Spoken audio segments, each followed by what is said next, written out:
Let's quickly cut across to Rajya Sabha and listen into BJP President JP Nadda.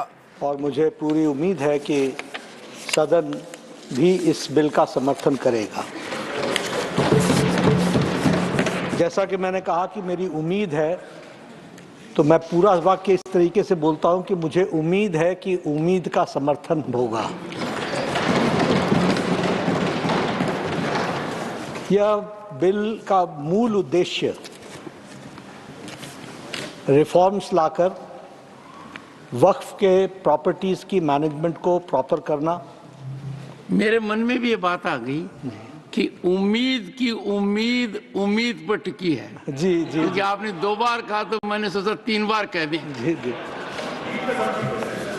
नहीं बिल्कुल ठीक कहा आपने। अभी इस पर काफी चर्चा हुई है, पक्ष विपक्ष के तरफ से सभी लोगों ने चर्चा में भाग ले रहे हैं और अपने अपनी बातों को रख रहे हैं। कुछ बातें इस प्रकार से ध्वनि उसकी आती है जैसे कि सरकार, भारत सरकार आदरणीय मोदी जी के नेतृत्व में इस वक्फ बिल, इस उम्मीद को जो लेकर के आई है, वो कहीं बुलडोज कर रही है। ये ध्वनि देने की कोशिश हो रही है। मैं इसको सबसे पहले एक जिम्मेवार राजनीतिक दल के राष्ट्रीय अध्यक्ष के रूप में इस ध्वनि को समाप्त करके, इस नैरेटिव को जो बनाया जा रहा है उसका पुरजोर विरोध करता हूं और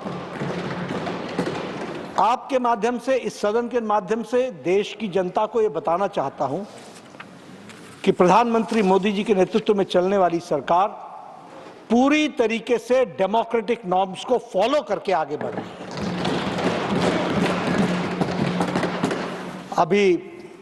अब मैं प्रोसेसेस की बात करूं, नासिर जी ने उसके बारे में चर्चा की है, मैं भी उस पर चर्चा करूंगा। लेकिन जॉइंट पार्लियामेंट्री कमेटी, आपने कहा, हमने जॉइंट पार्लियामेंट्री कमेटी बनाई 2013 में।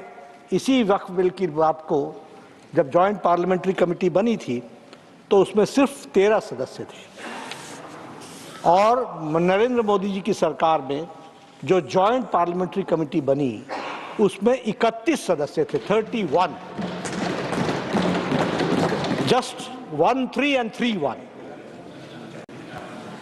आप समझ सकते हैं कि डेमोक्रेटिक नॉर्म्स को फॉलो करने के और क्या पैमाने हो सकते हैं, क्या मापदंड हो सकता है। सिर्फ यही कि आपकी बात मान ले तभी हम डेमोक्रेटिक हैं। वाद विवाद तर्क पर होगा या कुतर्क पर होगा या जबरदस्ती होगा, हमें इस बात को समझने की आवश्यकता है। मैं यहां यह भी कहना चाहूंगा कि जॉइंट पार्लियामेंट्री कमेटी की 36 मीटिंग्स हुई। मैं जगदम्बिका पाल जी से बातचीत कर रहा था तो more than 200 hours have been spent on the joint parliamentary committee activities directly and indirectly. अब ये 200 hours what processes were adopted? अभी हमारे नासिर साहब कह रहे थे कि क्लॉज बाय क्लॉज वोटिंग नहीं हुई या डिस्कशन नहीं हुआ। मैं ये कहता हूं डिस्कशन क्या होता है, आपने अपनी बात कही, मैंने अपनी बात कही, यही डिस्कशन होता है। This is called discussion. It is not necessary that I agree to everything which you say. तो इसलिए, और आपके जमाने में 2013 में ओनली 22 मीटिंग्स टुक प्लेस। हमारे रिजू साहब ने बताया कि जम्मू कश्मीर, इन्होंने तो बताया लद्दाख, ले, जम्मू कश्मीर, वो उस समय तो जम्मू कश्मीर ही था, एक ही था, श्रीनगर जम्मू ले, वहां आप गए। और हमारे जगदम्बिका पाल जी सारी कमेटी को लेकर के 10 स्थानों पर गए, 10 राज्यों में गए। और अगर मैं स्टेक होल्डर्स की बात करूं तो 284 स्टेक होल्डर्स के साथ पार्टिसिपेशन हुआ डिबेट में।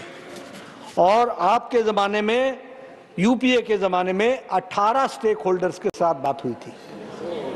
नाउ जस्ट इमेजिन, कहां 284 और कहां 18, कहां सरसरी तौर पर डिस्कशन हुआ और कहां गहराई से डिस्कशन हुआ। कौन से पैमाने जिन पैमानों पर हम खरे ना उतरे हो।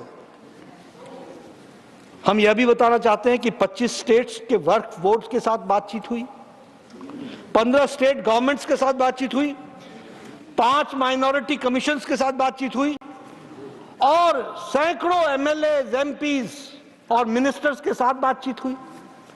अब इससे ज्यादा एग्जॉस्टिव डिस्कशन क्या हो सकता था। और यूपीए के जमाने में जब 2013 का बिल आया तो सिर्फ 13 स्टेट्स में बातचीत हुई थी और उसी तरीके से जैसा मैंने कहा कि और बिल को हम लोकसभा में लेकर के चले आए थे। मुझे एक बात और भी ध्यान में आ रही है जो मैं कहना चाहूंगा। हमारे यहां कहा जाता है, यहाँ कपिल सिब्बल साहब दिखे थे मुझे, कोर्ट में चर्चा होती है कि when you have got arguments you are contented and you speak accordingly. आप तो जानते ही हैं। और when you are lacking arguments you raise your voice to put and you try to sensationalize। मैंने देखा कि डिबेट को बहुत डिविएट करने की, डिरेल करने की। माननीय नड्डा जी, वो ये बात है, if you are a lawyer you are strong in law, hammer law. If you are strong on facts, hammer facts. If you are strong on neither, hammer the table। Sir, thank you very much. Very good advice. But I'll not hammer the table. I will use my. तो ये Daryl हुआ और Daryl के साथ साथ deviate भी हुआ। कल मुझे लोकसभा में भी देखने का मौका मिला। अब इस बिल में कहीं राम मंदिर आ रहा है, इस बिल में कहीं कुंभ मेला दिख रहा है, इस बिल में बिहार का इलेक्शन दिख रहा है, इसमें एयर इंडिया बिक गया, केरला का सिनेमा दिख रहा है। ये चीजें, ये डिविएट, डिरेल, सेंसेशनलाइज। मैंने सुरेश गोपी जी को भी कहा बैठ जाओ बैठ जाओ बैठ जाओ। John Brittas was very smart.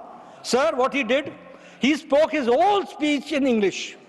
But when he wanted to speak something which was unwanted, he chose Malayalam. And it was, yes.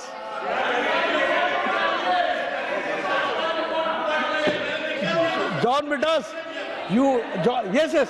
No, legally you are sound, John Britas, nothing. Legally you are sound. But I have said it's a smart move. Yes. Smart move. You wanted something to be told to this house and you wanted something to be told to the Kerala people. So that smartness. It's a compliment. It's a compliment. And whatever he spoke in Malayalam, had nothing to do with the bill. Had nothing to do with the bill.